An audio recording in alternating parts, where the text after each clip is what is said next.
Panchayati Raj Day on 24 April 2010.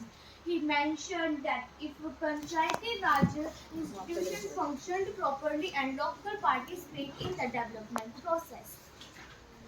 The three-tier scheme of Panchayati Raj began functioning on October 2, 1959. The Panchayati Raj system was constitutionalized in India through the 73rd Constitutional Amendment in 1992.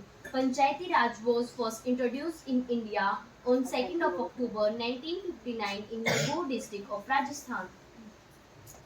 It's a special day today.